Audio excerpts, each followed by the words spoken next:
व्याजाचे पैसे फेडण्यासाठी चक्क स्वतःची किडनी विकल्याची भयंकर घटना चंद्रपूर जिल्ह्यात समोर आली आहे। सावकारी पाशाने एका तरुणाचं आयुष्य कसं उद्ध्वस्त केलं, पहा या विशेष रिपोर्टमध्ये। नागभीड येथील ही घटना ऐकून कोणाच्याही अंगावर काटा येईल। तालुक्यातील एका 36 वर्षीय तरुणाने 2021 मध्ये केवळ 1 लाख रुपये व्याजाने घेतले होते, पण हेच 1 लाख रुपये त्याच्या आयुष्यासाठी शाप ठरले। माझं नाव रोशन शिवदास कुळे, मुक्काम तालुका नागपूर जिल्हा चंद्रपूर। माझं दुधाचा व्यवसाय होता। 2017 पासून मी दुधाचा व्यवसाय करत होतो। त्याच्यानंतर कोरोना लागल्यानंतर गायींना लंपी बिमारी आली। माझ्याकडे जे पैसे होते मी ते उपचारासाठी वापरले। त्याच्यानंतर पैशाच्या अडचणीमुळे मी ब्रह्मपुरीला व्याजाने पैसे देते असं माहीत पडलं। मी त्यांच्याजवळ गेलो। त्याच्याजवळ गेल्यानंतर त्यांच्याकडून 1 लाख रुपये मागितले। किशोर बावनकुळे, मनीष गाडबांधे। त्याच्यात मी किडनी विकून आलो। 8 लाख रुपयाला किडनी विकली। त्याच्यानंतर यांचे पैसे देण्यासाठी परत मी वेंटिने या देशात गेलो।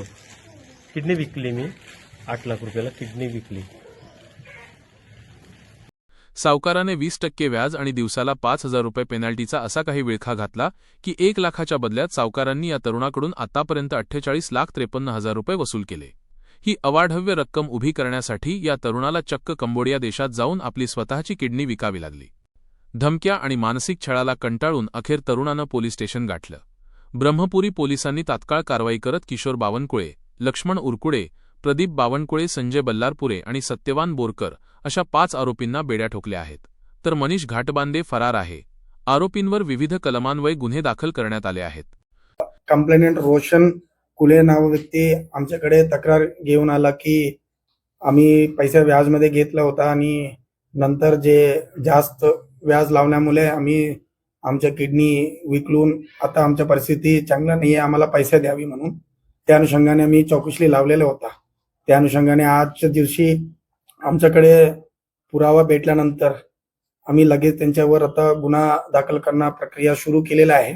त्यावर आम्ही सावकारी अधिनियमच्या जे कलम 29, 30, 31 च्या कलम आणि एक्स्टॉर्शनच्या कलम हा घटना कसा झाला म्हणून असा झाला की 2021 फेब्रुवारी महिन्यापासून हा दिवशी त्यांनी पैसे घेतला होता काही इलाजासाठी, गावच्या इलाजासाठी त्यांना पैसे घेतला होता। त्यांच्यावर जे इंटरेस्ट जे गैरअर्जदारने त्यांना पैसे घेतलेला होता ते ऍड होते। जास्त त्यांनी 50 लाख पर्यंत त्यांनी पैसे त्यांना पे केला म्हणून त्यांनी सांगितलेलं आहे आतापर्यंत। त्यामध्ये 6 आरोपी निष्पन्न झालेले आहे। 6 आरोपी कडून त्यांनी पैसे व्याजावर घेतलेले आहे आणि त्यांना परत 3 वर्षापासून ते पैसे परत करत आहे। तरी पण आता समोर आला की ते मागच्या वर्षी ऑक्टोबर महिन्यामध्ये त्यांनी ते असं बोलताय की ते किडनी विकलेला आहे, जो त्या अनुषंगाने आतापर्यंत चौकशी पूर्ण झालेल्या नाहीये। तरी पण ते ट्रान्झॅक्शन बघितलं असेल तर काही आरोपीच्या अकाउंटवर त्यांना पैसे अकाउंटला पैसे पाठवलेला आहे आणि पैसे पण घेतलेला आहे। ते कंटिन्युअस ट्रान्झॅक्शन दिसत आहे। काही तो प्रथमदर्शनी दिसून येत आहे की त्याचे हे सावकारीचा इश्यू म्हणून आम्ही आता फायनल करून आता FIR दाखल केलेला आहे आणि 4 लोक आता ताब्यात मध्ये आहे। या प्रकरणात किडनी विकण्याची वेळ आली की या सावकाराच्या दबावामुळे आली असं काही निष्पन्न झालंय? तर ज्या चौकशी दरम्यान आम्ही त्यांना विचारपूस केलेला आहे तरी पण ते स्पष्ट उत्तर देत नाहीये। तरी पण जे मुख्य उद्देश काय आहे विकण्यासाठी ते आतापर्यंत निष्पन्न झाले नाही।